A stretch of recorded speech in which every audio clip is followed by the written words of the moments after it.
let's get into battle number 2 while we're still in battle number 1 screen.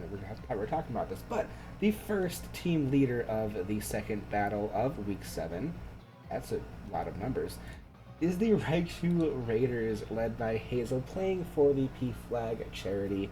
Currently in 11th place, just like the Shade, or 11th place with a record like the Shaded Sunsets of 3-3. I'm looking to again make that record even.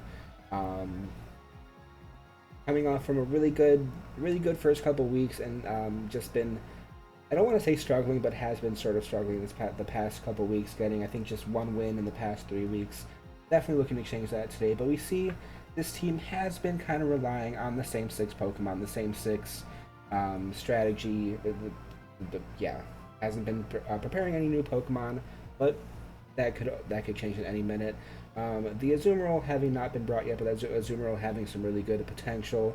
That Breloom, of course, being the strongest Pokemon of this team, leading leading the, what's the word, with the first week, leading the whole entire league with the 6-0 sweep with just that Breloom. The Breloom is at 9-4. The Yuyumons of this team being that Diggersby and the Staraptor not having shown their faces yet. Diggersby is something but that could potentially be really good with that huge power ability. Getting that set up properly could make it a really good sweeper. I forgot I'm not gonna go over strats of Pokemon because, you know, I have stuff to do. So the Argumons of this team being that Gudra at 3-4, the Emboar at 3-5, and the Crocodile at 1-5. Those three Pokemon, that core has been really strong. It just unfortunately hasn't been able to get as many knockouts, but that Crocodile especially has been able to at least scare some things out.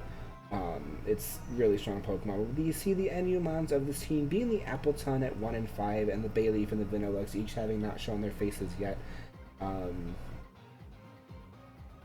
I'm really curious to see if this team leader will ever bring Bayleaf. Because Bayleaf with Eviolite, just built just chunky defensively, could be really good. I'm really curious to see if they're going to ever risk that strat. But the Pokemon of this team being that Cinccino, the Manectric, the Doublade, and the namesake Pokemon Raichu at 4-5. Again, this team bringing the same 6 Pokemon. It has worked for the most part, but also evenly has not worked. So we will see if they'll change up this week against their opponents, the Frosty Vulpix, led by Vulpix Aura, playing for the Friends of Animals charity. Currently second place at 5-1.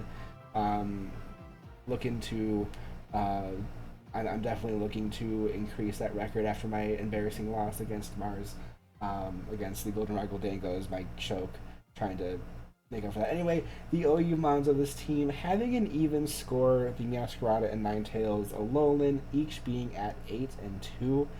The Yuyumons of this team being the Hisui and Zoroark at 1-1, and the Haxorus at 7-3.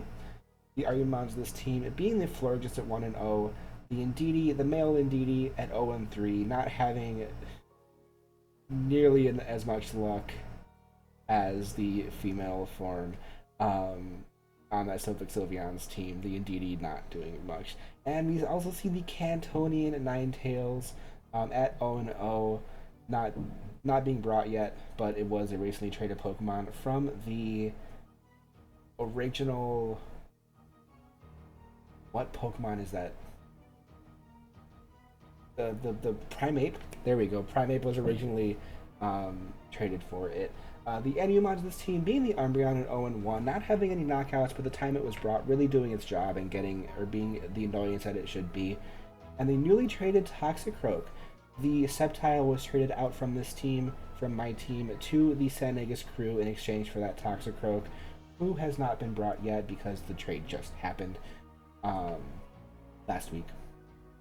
Yeah, and the Daytime Lycanroc at 3-4. Unfortunately, not doing as much work as I would want it to, but it's still a decent amount with some respectable stats.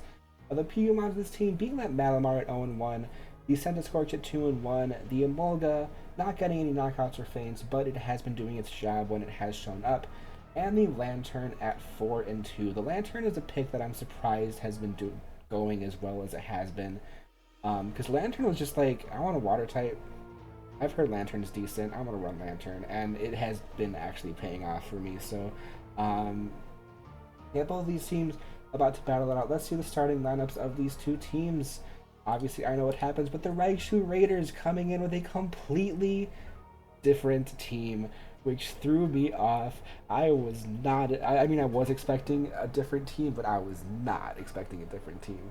The Raichu, of course, coming back. The Azumarill showing its face. The Staraptor, the Vanillix, the Cinccino, and the Diggersby.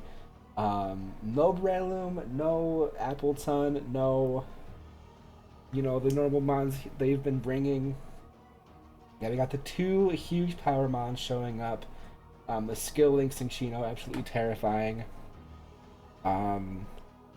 Yeah, I will admit it took me about 5 minutes to actually pick my first move, or to pick my first Pokemon. I was like, I wasn't ready. We do see the Frosty Vulpix bringing those two OU Pokemon, the Meowscarada and the Alola Ninetales. We also see the Florges coming back, the Lycanroc coming back, the Malamar showing his face again, and that little fish, that chunky fish thing. Yeah, let's see how this battle goes. Definitely was not prepared for this completely new team. Let's see what each team starts off with, though.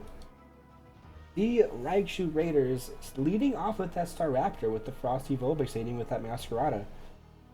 Meowscarada immediately getting scared, going right into the fish, with the Staraptor going for a U-turn, doing some pretty good damage to that fish, with the Raichu then coming out to replace it. The Grass Knot not doing so much damage, even though it is a super effective hit, with a Surf coming through from the Lantern, doing a big chunk of that Raichu's health.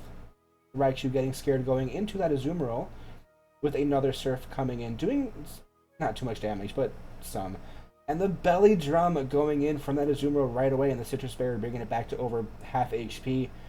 But the Discharge comes through from the Lantern, taking the Azumarill out of the fight before it has a chance to Aqua Jet huge power. Cinccino then comes in, going for that Bullet Seed. It is going to hit 5 times and take down the fish. The Meowscarada then comes back in. The Cinccino immediately getting scared into that Vanillux with the Snow Warning being set up. And the Brick Break coming through from the Meowscarada, as it is going to be a super effective hit, doing so much damage to the Ice Cream Cone. The Meowscarada will outspeed, going for another Brick Break onto that Vanillux and taking it out. The Staraptor then comes back. Meowscarada getting scared out into the Florges with the Staraptor going for another U-turn to get the heck out of there. Diggersby then making his appearance for the first time. And the Spikes then being set up from the Diggersby, but the Giga Drain doing about half of the HP from that Diggersby. And a return coming through. It doesn't quite take down the Florges, though the Rocky Helmet and the Life Orb taking its HP down with the Giga Drain, able to finish off the Diggersby. The Staraptor then comes back in, and a double Edge coming through, doing a lot of damage to that Florges to take it out. The Rocky Helmet and the recoil damage coming through, with the Lycanroc replacing the fallen Staraptor. The Raichu then switches out from the Staraptor with an Accelerock, able to take down this Raichu. The Cinccino then comes back in with another Accelerock, just to do a little bit of chip damage to the Cinccino, with another Bullet Seed coming through, doing so much damage to the doggo. Meowscarada then comes back in, and the Brick Break outspeeding the Cinccino, and is able to take it down, leaving just the Staraptor left. Staraptor then comes in. Meowscarada will outspeed Gold Brick Break, and the Staraptor lives with 1 HP, but the Brave Bird, it will knock down the Meowscarada, but it will also take down the Staraptor in the process, with the Frosty Vulpix being the winners of this battle.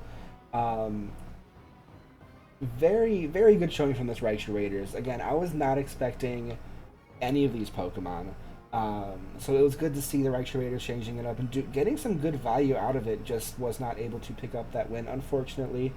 Well, not unfortunately for me, but unfortunately for them. But a very, very good game against the Raichu Raiders.